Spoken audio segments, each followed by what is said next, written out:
During the late hours of the night, my mind traveled to some faraway place beyond the constraints of known reality. I found myself walking through a void of darkness, my involuntary stride upon the unseen ground guiding me through the endless realm. I eventually entered a domain tinted by twilight. A dark monolith stood at the center of the bleak illumination. I approached the standing apparatus with a mixture of dreadful caution and morbid fascination. Though its design was rudimentary, its placement within the gloom held some unknown significance.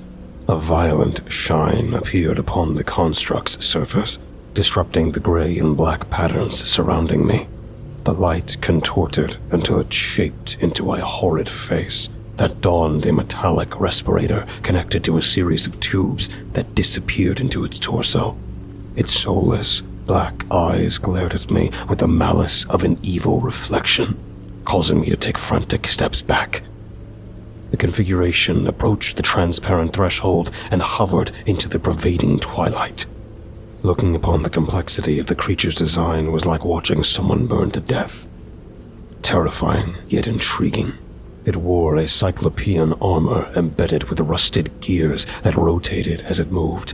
Its arms were an amalgamation of tubing networked across exposed muscle. A cylindrical headgear surmounted the figure, making it resemble a great pharaoh. The gravity of my lack of understanding summoned a gripping fear that caused me to fall backward. It gazed upon the elevated conundrum as it moved toward me with unnatural grace. Its shadow towered over me, and a violet hue flickered from inside its dark eyes as a distorted voice resounded from its respirator. Do not be frightened. I am the Emissary. Your presence here indicates that your potential will be fulfilled, if that is what you desire. However, you must first shed your mortal perception. The mysterious being in the realm of twilight faded into the familiar textures of my bedroom ceiling. I lay there, listening to the soft rattle of the table fan that rested on the nightstand next to my bed, while I examined the nonsensical patterns above me. One could argue that I left one nightmare and woke into another. I came to my silent conclusions about the thing that called itself the Emissary. The rusted cogs, the network of tubes, the towering headgear that resembled a massive piston. I'd seen all of those details before at some point in my meaningless life. Dreams will construct things from random information stored inside the brain. Although the results can be interesting, they were essentially meaningless. The mystery of the Emissary had been solved by a man still in his underwear, staring up at his squiggly ceiling. My eyes averted to the window that sat adjacent to my bed, and I watched the faint light of the dawn bloom into a bright sunrise.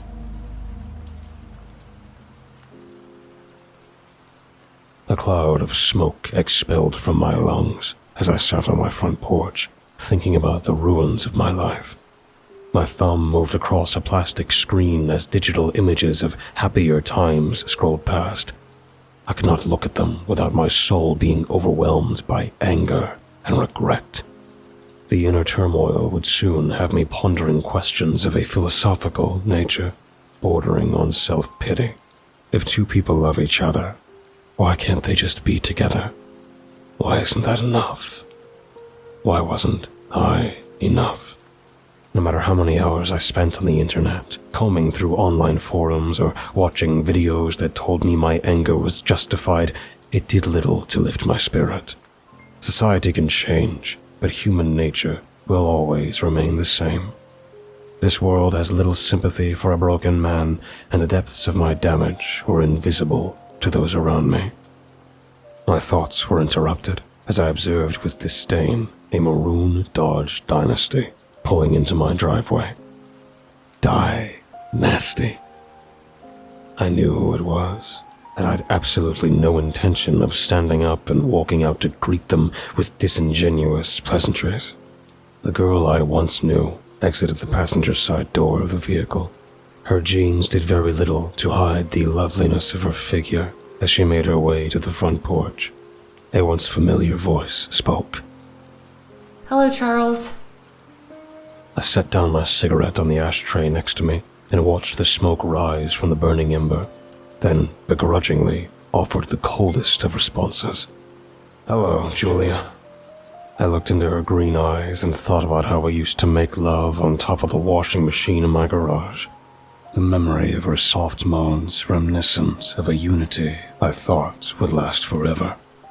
However, fate hardly ever caters to such expectations. How are you doing? Peachy, I responded. My eyes averted to the Dynasty still sitting in the driveway with its engine running. A man sat in its driver's seat and stared back at me with intense apprehension. I decided to ask the obvious. Why is David here? The look in Julia's eyes suggested that she predicted this line of questioning, but had held out hope that she wouldn't have to explain to me why her upgrade had accompanied her. Please, Charles, I don't want to fight. I'm just here to get the rest of my things. Oh, well, you're going to love what I have to say. I picked my cigarettes back up and took another drag before enlightening my former lover. Then you should get back in your car and have Mr. Perfect drive you down to the local dump, because I threw the rest of your shit out. You did what? That's right. I put all your stuff into boxes, drove it down to the dumpsters, and tossed them. Even the necklace my grandmother gave me? I couldn't help but crack an amused smile. Whatever I had with Julia was dead and buried.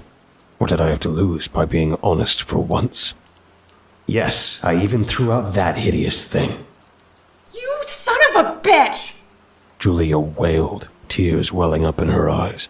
The commotion caused the driver's side door of the Dynasty to open, and Mr. Perfect emerged from the vehicle. Hey, Julia. Is everything alright?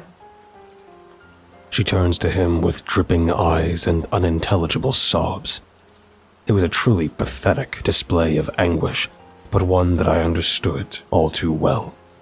A broken heart can bring out the worst in people, and for me, sorrow eventually turns to cruelty. Everything is fine, David. I was just telling Julia here that her belongings no longer reside at this residence. My words carried a thick, sarcastic undertone to them. My eyes were met with the cold stare of a man who spent at least 3 hours a day lifting weights. He did not seem to appreciate my sense of humor. Mr. Perfect made his way over to Julia and wrapped his veiny arms around her. After whispering something into her ear, Julia collected herself and nodded her head. They began walking back to the Dynasty, still embracing each other. So fucking dramatic. Mr. Perfect opened the passenger side door, and before Julia took a seat, she gave me some parting words. I'll be filing a police report, Charles. You had no right to throw away my stuff, and I will be pressing charges. I smirked. This is about as close as I would get to settling the score.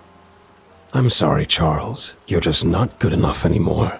I'm going to be with David now, because that's what makes me happy, and you don't get a say-so in the matter. You just have to respect my decision. I don't have to respect a damn thing, Julia. Personally, I think a few discarded items is a small price to pay for playing games with my fucking life. Well, you tell him where to find me, and have a wonderful day, I said as I placed the cigarette between my lips. I was met with another hateful scowl as Mr. Perfect backed out of the driveway.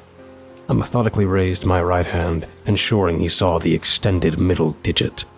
A loud rumble bellowed from the Dynasty's engine as it accelerated down the street. Maybe we can be friends after she's done siphoning you too, I hopelessly thought to myself as I watched the taillights disappear. The sun sank into the horizon and gave way to the night sky.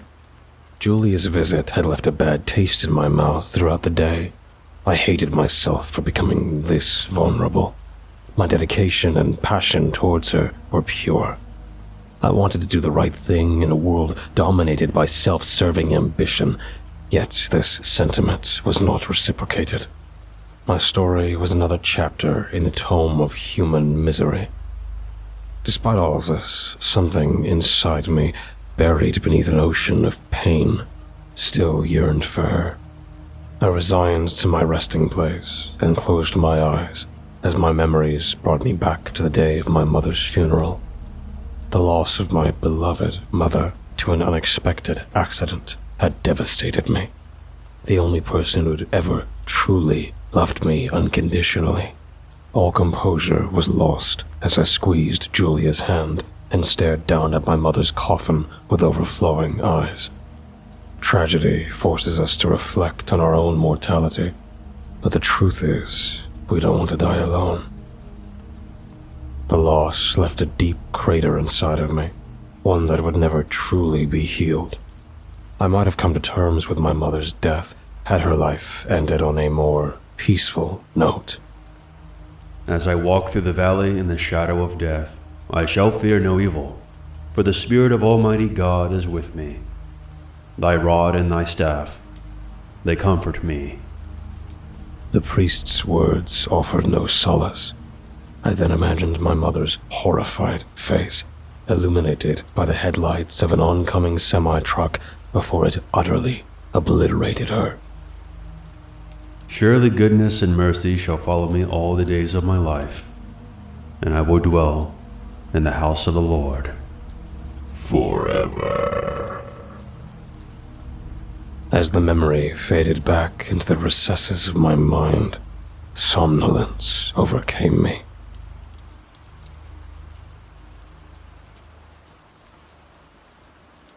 The world of shadow welcomed me once again as I traveled through its sightless continuum. A dreadful dissonance echoed in the surrounding darkness like the melody of feasting gluttons. Like before, I was led to a sanctuary of twilight where a dark construct stood. Its appearance instantly reminded me of the mechanical stranger who spoke to me during my last visit. A thing that called itself the Emissary. As soon as the recognition crossed my subconscious, a prodigious beam of blinding light descended from the unseen heavens and illuminated the dark form before me. The light revealed an ominous metal chamber equipped with various straps and chains. Its appearance was accompanied by an unearthly reverberation. The sound became a deafening crescendo as a black, twisted mass ascended from the depths of the gloom. I gazed upon the erecting mound of screaming faces and writhing limbs with a terror unmatched by any previous experience. The shapeless form engulfed the chamber, sending arches from beneath its thick surface towards its pinnacle.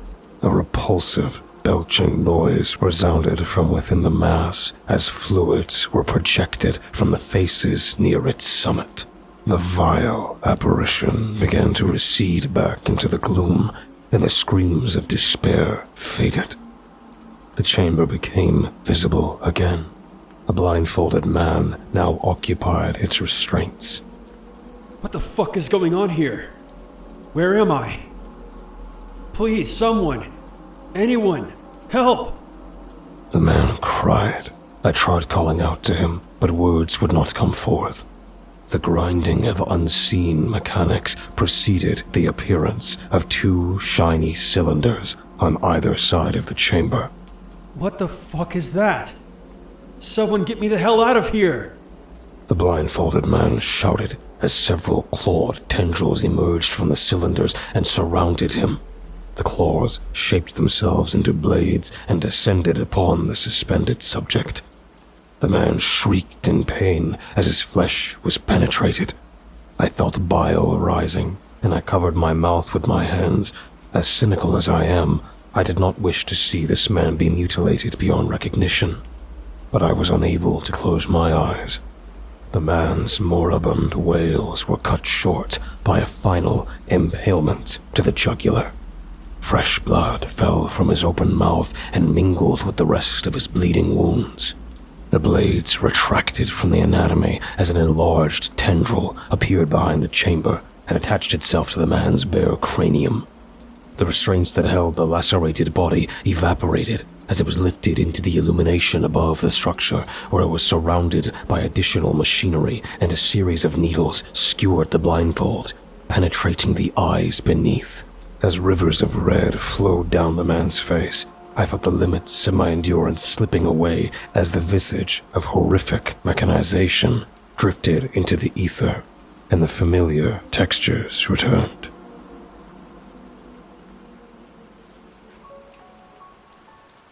I probably should have been paying attention to what the uniformed man standing at the bottom of the steps was telling me. Instead, I sat on my front porch, examining the glowing ember making its way down the cigarette I held, and reflected on the decision I made years ago to ignore the health risks of my daily habit. I found it ironic that I could not self-terminate, but I also didn't see the value of preserving my life. I suppose slowly killing myself with tobacco sticks was a compromise. If I exited this world laying on a hospital bed with tubes up my nose, who would honestly give a shit? We're all headed to some kind of afterlife, right? Maybe it'll be a paradise where things like cancer, betrayal, and vanity don't exist, and we all coincide as a collective in blissful peace and harmony. Or maybe everything just stops forever. Whatever the case, until the corrosion of time liberated me, the world of consequence would be my domain. The officer standing outside my front porch examined his notepad as he went through the passionless notions. Julia said you two recently went through a difficult separation, and she came here yesterday to get the rest of her belongings. She also mentioned something about a necklace. She says that you told her you threw everything out. Is that true? While still watching the cancerous vapors evaporate into the world, I responded to the man with the badge. No, it wasn't a separation. It was a severance. The officer only offered a puzzled look as he stood there with his open notepad. I continued. The word separation implies that two people came to a mutual agreement. There was nothing mutual about the situation whatsoever. I felt the officer's judgmental eyes sizing me up as I put out the cigarette in the ashtray next to me. Oh, I knew that look. Another person off-put by thorough observation and understanding. The man with the badge can think what he likes. His satisfaction and suspicions were not important to me. It all comes down to what he can prove. A concept that was not lost on me when I discarded Julia's things, along with that ugly-ass necklace. I watched the last bit of smoke disappear from the pile of ash before I offered the man with the badge self-serving falsehoods. To answer your question, officer, I didn't throw anything out, and I don't know where her necklace is. As far as I'm aware, she took all of her things with her when she moved out 3 weeks ago. She told us a very different story, and she has a witness that corroborated everything. Oh, you mean the stud that she left me for? That guy is taking her side. Shocker. My sarcasm wasn't usually this obvious, but I felt it was warranted. Look, officer, she's either mistaken or she's wasting your time. We were together for 3 years, and I can speak from experience when I say Julia can put on a good sob story. She came here yesterday with her witness and expected me to just allow them to poke around inside my house. I looked the uniformed man in the eyes with a smirk. Well, there's only so much a guy can take. Am I right? There existed a conniving man inside Charles Sebastian Crawford, and he was well versed in the art of deception. The man with the badge was bound by the esoteric law, although mighty. Under the right circumstances, it could be manipulated. The officer nodded. I could tell that he recognized I wasn't going to make this easy for Julia. Having no avenue to refute my version of events, his next words carried a hint of relief. So it's your word against hers. Translation. This is now a matter of civil litigation, and it's no longer my problem. I offered a genuine smile. "Looks that way, officer." The man jotted something down in his notepad before snapping it shut. He did not offer a bid farewell as he began to walk back towards his patrol car, which sat where the Dynasty had the day before. I predicted that he would simply board his cruiser and drive off. Perhaps he'd call Julia at some point and give her the bad news. Much to my surprise, he instead stopped mid-stride and said something in a noticeably monotone voice. "There is darkness within you, friend." The remark from the police officer, who had previously seemed slightly annoyed and severely disinterested in the situation, had actually struck a chord with me, forcing me to leave my own mind and be one with reality. I stood up from my chair. "What did you just say?" The man with the badge looked over his shoulder, revealing the left side of his face. His one visible eye glowed in contrast to his dark complexion. I thought I had him figured out the moment he exited his car. He was just a mundane enforcer of the law. However, his glowing eyes suggested something of an enigmatic nature. The monotone voice came again, carrying methodically vague undertones. "You are beyond my reach. I can only hope that your better nature prevails." The voice belonged to someone who might have had the answers to the many questions that plagued my restless mind, but all I did was stand there, dumbfounded, and watched as the officer got back into his patrol car and disappeared down the street. I sat back down and attempted to piece together the event that had just unfolded before my eyes. In my 30 years of existence, I'd never been this perplexed by something, and I found it invigorating. After some deliberation, I came to the conclusion that the officer's words were not his own. Something had spoken through him. If I tracked him down and asked the officer to explain himself, he would likely not remember anything, and would probably write me a citation for driving with expired tags. This stranger with the luminous eyes may be connected to my nocturnal travels, perhaps in an adversarial way. This was nothing more than my mind drawing wild speculations. Suddenly, there came a familiar, yet out-of-place noise from inside my house. Everyone knows that sound a camera makes when the shutter snaps a picture. I could think of no earthly reason why that sound would be coming from my dwelling. I stood in the open doorway for several minutes before cautiously entering. The corridor led to the kitchen, which had a connecting bathroom on the far side. I estimated that this was the origin of the disturbance. As I approached, the sharp noise became louder.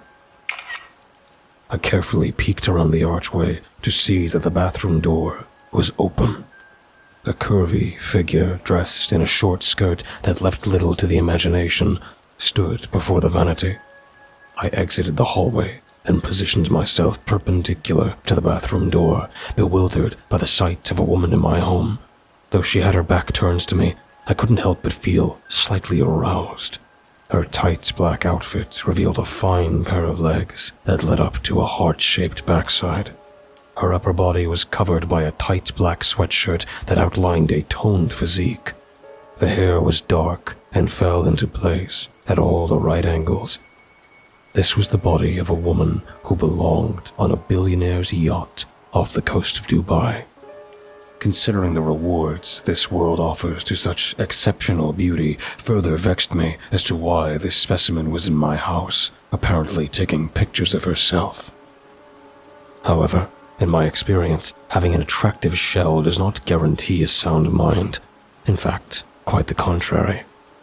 But at the end of the day, the world's best-looking intruder is still an intruder and must be dealt with as such. "Who are you, and what are you doing in my house?" The figure's head perked up and slowly turned to face me.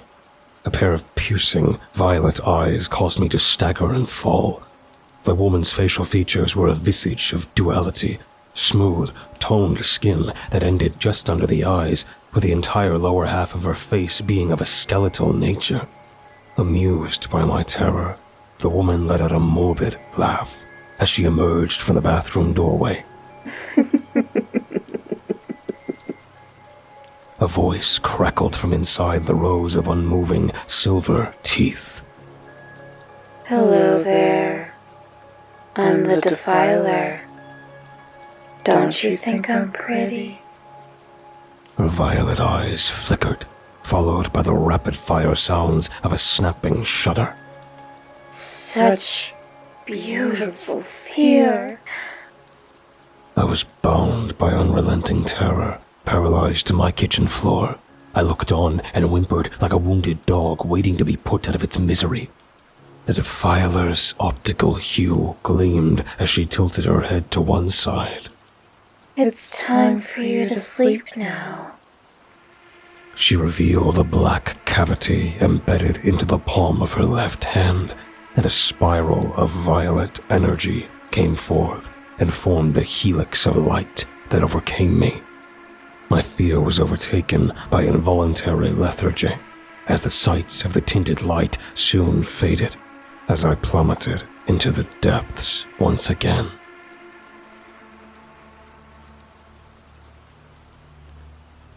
I felt the gravity of my insignificance as I walked upon a black surface, looking out into an abyss that could not be seen, as a thundering of celestial emanations echoed above. A path was soon illuminated by a forming gloom on the horizon.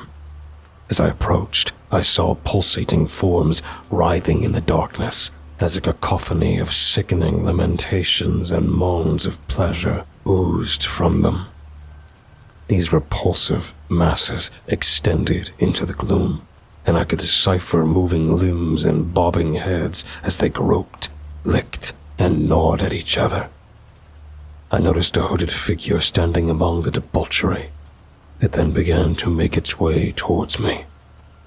I once again felt the fear begin to stir within me. However, a snap cut through the soundscape,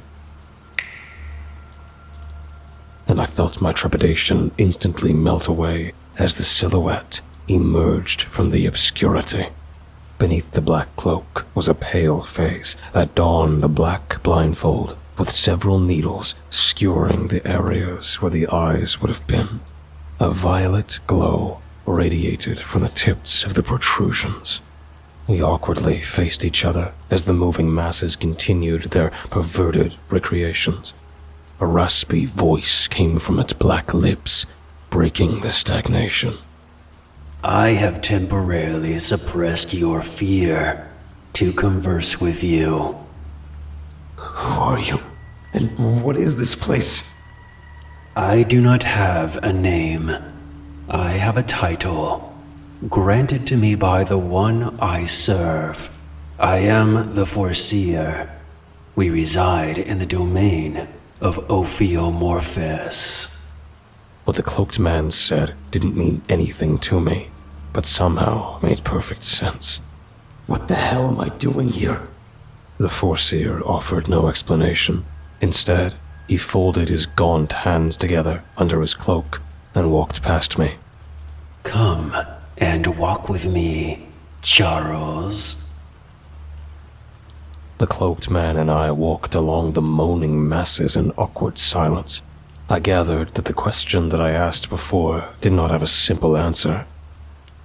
After taking in my macabre surroundings, I decided to ask a more obvious question. What are they? The remnants of wasted potential. They wait to be devoured by the one I serve. Until then, they wallow in their own primitive urges. Is this what will become of me?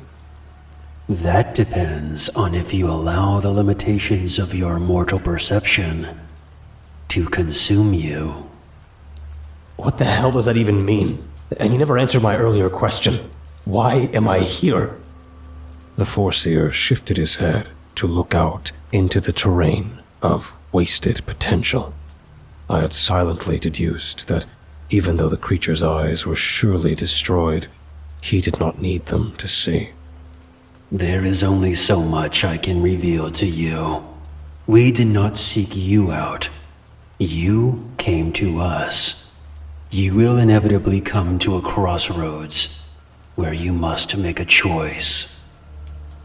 Could you be any more vague? Should I even ask why you have 9-inch nails sticking out of your eyes? The Foreseer let out an amused chuckle without breaking stride and approached a console located at the very end of the path just before it dipped off into a massive gorge. His next words were deliberate and cunning as a gaunt hand appeared from the cloak and rested on one of the console's metallic levers. The real question is, do you want to understand? The ground beneath us began to rumble as a tumult of agonized wailing erupted from the surrounding heaps. I lost my footing and fell onto the rough gravel. The blackness before us took on a liquid property and gathered at the center of the canyon before it took on a familiar shape. I stood to my feet as a towering form reflected in my eyes. It was the same construct I saw in the gloom. The monolith. During my awestruck stupor, a rectangular platform appeared beneath the Foreseer and carried him out into the gorge, where it hovered at the right side of the monolith. The console simultaneously disappeared into the gravel, leaving me with a perfect view.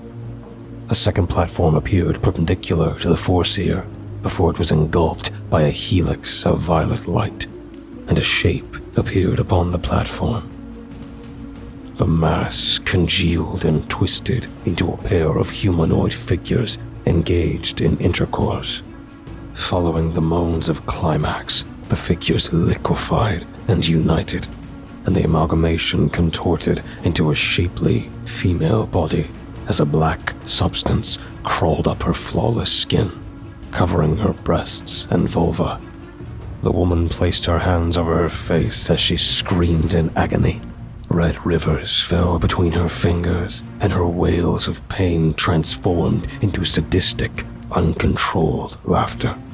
Soon, the woman removed her hands, and the horrifying face of the Defiler was revealed. The Foreseer and the Defiler turned to face the monolith as the violet energy reappeared on its exterior.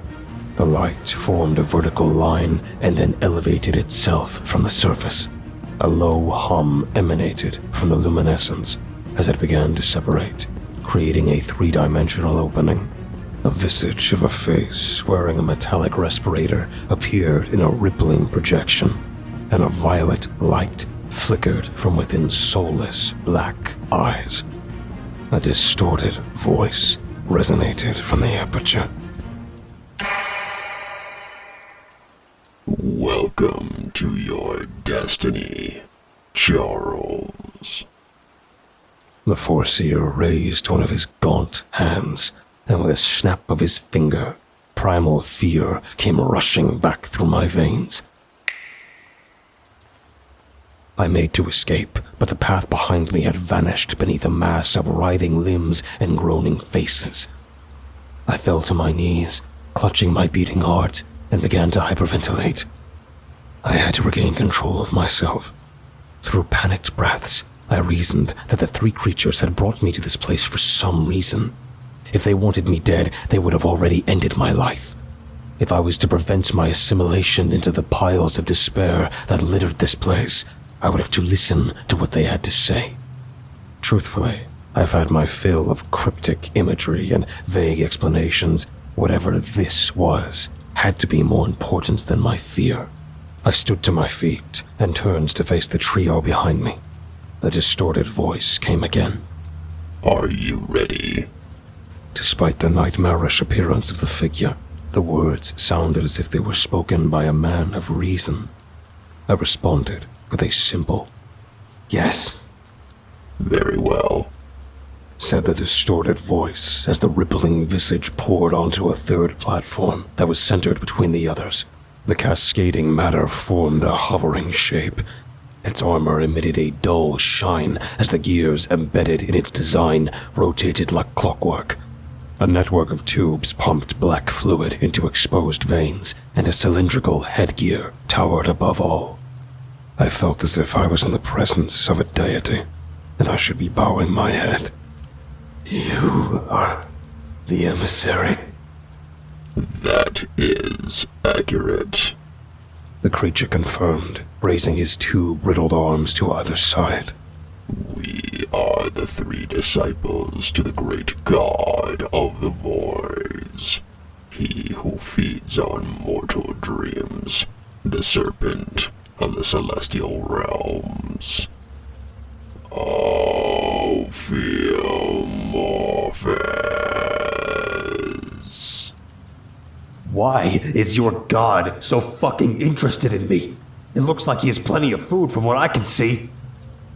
Your incomprehension is a symptom of your mortal perception. But I am mortal. How else would I perceive things? You cannot hide the truth from us, Charles. We know that you've yearned for enlightenment your entire life. An unseen power locked inside you has brought you here. This is not beyond your ability to understand. There is but one reason for your hesitation. I stared into the darkness below as I thought about her beautiful green eyes. The emissary continued. It is not these constructs of flesh and machine we utilize to contain our true nature, nor the mounds of despair that frighten you. It is the prospect of losing her. I closed my eyes and whispered her name. Julia. She is the last thing that binds you to the human experience. I fell to my knees as tears welled up in my eyes. I hated being so defeated by the words of a stranger, but he had done it. He managed to tear down my protective walls and exposed my fractured heart with only a few sentences. I was suddenly forced to face the truth that had haunted me ever since the day Julia walked out of my life. I felt the warmth of heartbroken tears rolling down my face as I allowed the truth to be set free. Julia, why did you leave me? I fucking loved you. I've been so lost without you. Why? Have no illusions, Charles. That path has ended. The emissary's emotionless statement froze my beating heart. In that very moment, I decided that if the world I knew didn't care about my suffering, why should I continue to be a part of it? What good is building a new bridge if it just gets torn down all over again? Perhaps these strange entities have something better to offer. A smile formed on my face, and I stood to my feet, allowing the inner darkness to flourish. What do you want me to do? A violet hue radiated from the needle tips of the Foreseer as a raspy voice fell from his grinning black lips. I believe he now sees the light.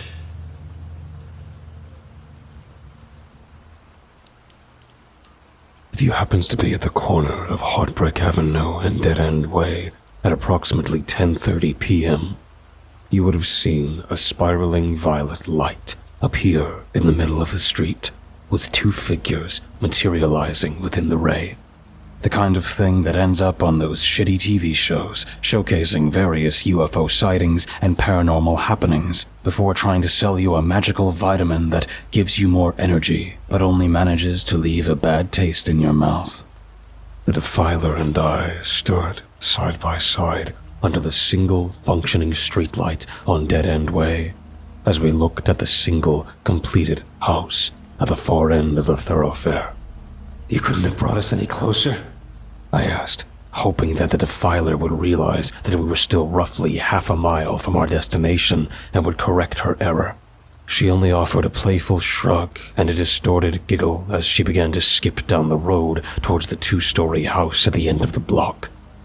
I saw no point in arguing with my lovely, yet grotesque companion. as I shoved my hands into my pockets and began the long stride. A mixture of both recent and past memories flooded the forefront of my consciousness. I could not remember the pleasure of Julia's body without the crushing pain she left me with. This duality gave way to frustrations of hypothetical judgments manufactured by my experiences with collective society. It vexed me to no end that there are those who reside somewhere out there in the ether who would just expect me to respect a self-serving decision that directly impacts my mental stability and simply move on with my life. That outlook denies my true nature to flourish in its purest form. Perhaps there are those who can easily adapt to unfortunate circumstances, but I'm definitely not one of them. I was wronged, passed up for someone who was subjectively better than me. Yes, maybe I don't fit in or look good in one of your little internet posts, but at least I have a fucking personality, you bitch. The violet eyes of the Defiler looked back at me, and I realized that my thoughts had become verbal, which often happens when I'm frustrated. So much complexity encased in my skull, my thoughts would build up into a raging storm and evacuate the mental labyrinth and expel themselves into the atmosphere like toxic waste. The street was lined with skeletal structures of concrete and wood, which would be soon constructed into homes for the simple-minded drones who would occupy them, where they would live out their mundane lives. The Defiler was now posing atop a telephone box as if she were modeling for some pretentious fashion publication. She held a tiny flower in her right hand and raised it up to her nasal cavity before she widened the row of her silver teeth and devoured it. Despite the appearance of her face and her childish behavior, there are those out there who would obsess over this creature, another aspect of my species I absolutely reviled. I could never allow an interesting thing just to be an interesting thing. Fandom had to form around it, completely ruining its appeal. However, I knew where this obsession stemmed from. It was a calling of an unkindled primal urge, a tragedy that befell most human beings. But even I must admit, the Defiler's tight outfit and shapely body did pull my strings. I could easily picture her on that telephone box, pleasuring herself with one hand as she beckoned me with the other. Her violet-tinted eyes followed me as I walked past. I then heard the soft thud of her leather boots hitting the sidewalk as I deciphered the shape that sat in the driveway of the house at the dead end of Dead End Way. The dynasty symbolized the presence of my arch-nemesis. These were his grounds. The walking, female construct behind me was merely the key to the castle. My determination would be my sword. It wasn't long before we stood before the two-story house. I must admit that I was familiar with this dwelling. I've spent many nights in my car watching this place filled with thoughts of malicious intent, unknowingly foreshadowing this night. How so very amusing. It appeared that Mr. Perfect fancied himself some kind of suburban lumberjack. A tree stump stood aside a stack of planks with an axe embedded into its surface, its handle facing me as if welcoming its use. My hand wrapped around the smooth wooden shaft and dislodged the hatchet from the stump before meeting my companion at the back door. A small sticker read, "This property is under the protection of Sentry Guard Security Services." I turned to my companion. "Do you mind?" The Defiler let out a distorted giggle as she raised her left hand and summoned forth a helix before skipping into the light and disappearing. Moments later, I was greeted by her violet eyes, playfully poking out from the open doorway. Gripping the axe, I entered the house, passing my companion, who now sat at the dining room table, biting into the security panel she had ripped from the wall. Adorable. It made her way to the adjacent staircase and ascended them, one creaky step at a time.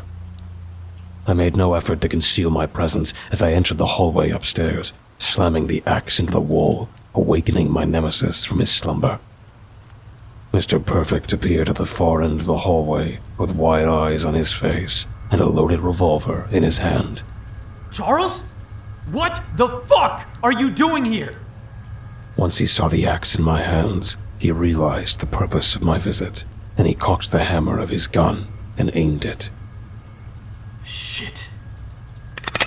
Drop the axe or I'll shoot! I felt a sickly grin form on my face.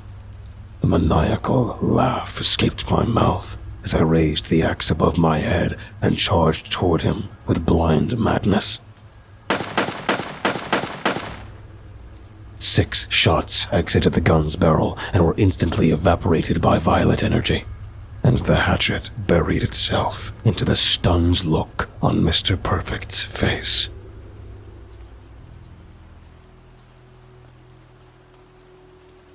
Approximately 3 hours later, Julia had returned from the graveyard shift to the hospital. When she entered the house and saw the crater in the wall where the security panel used to be, her routine was replaced by panic. Oh my god! David! She rushed up the stairs, not even noticing the open back door or the vengeful ghost sitting at the dining room table. Her terrified screams echoed through the house once she saw the hatchet sticking out of Mr. Perfect's skull. Pathetic sobs escaped her mouth as she shambled towards her lover's corpse. Her advance was halted with a sound of shutter snaps from the darkness behind the fallen body.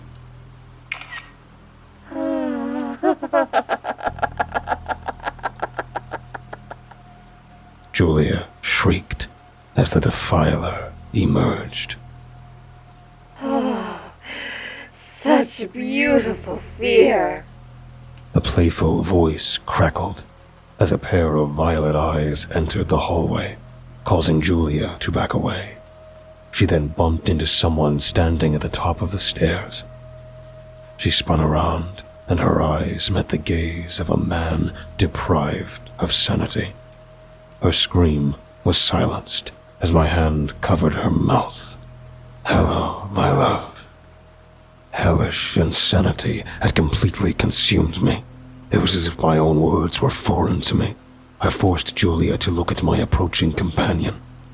I've been chosen, Julia. They can see what you never saw. My potential, my greatness. Julia struggled as the Defiler drew closer. It'll all be over soon, baby. I promise. The light appeared from the Defiler's left hand and engulfed us.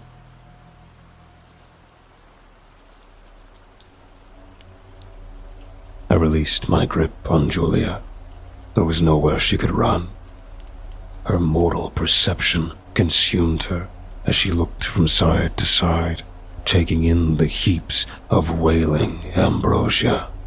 Contorted faces moaned, and emaciated limbs reached out in endless melancholy.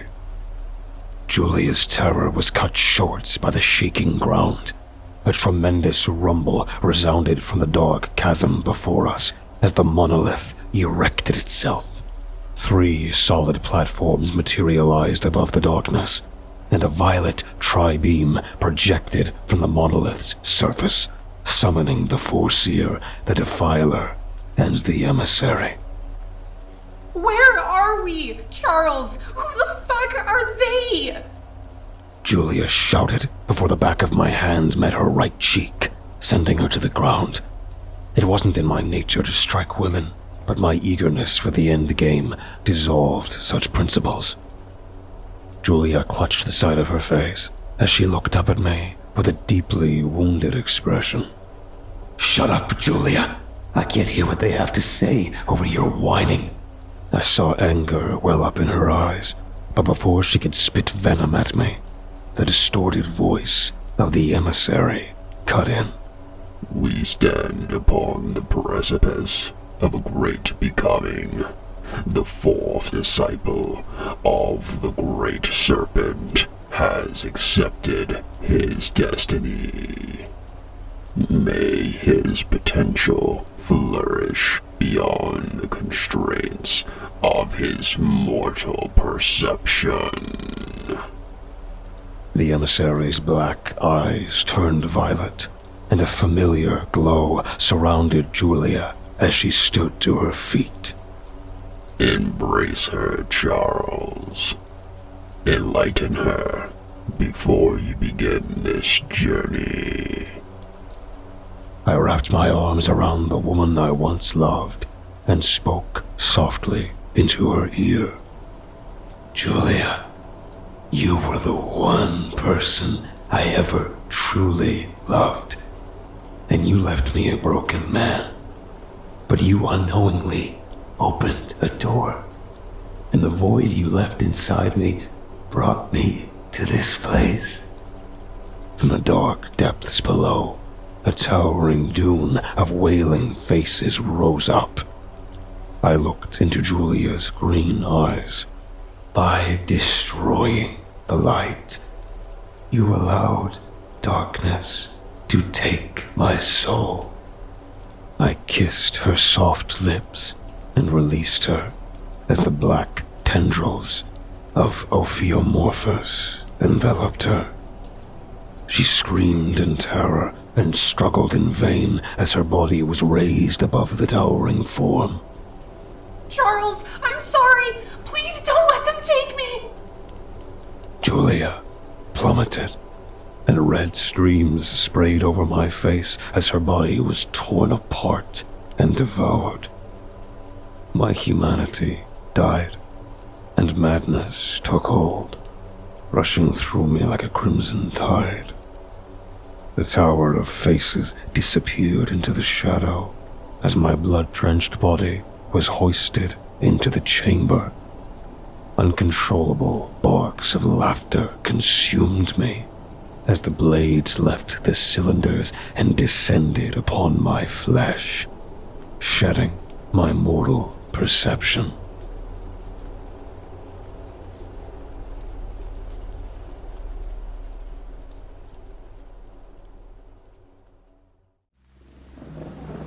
Thank you for listening and delving with me into the dark together. Please remember to leave a thumbs up and subscribe if you feel so inclined. The more engagement this video gets, the more YouTube will push my content to others. Thus, the following will grow. All stories read in this channel will be available on Spotify, iTunes, and just about everywhere else. Links in the description. Thank you for listening and feeding the cause. We'll be seeing you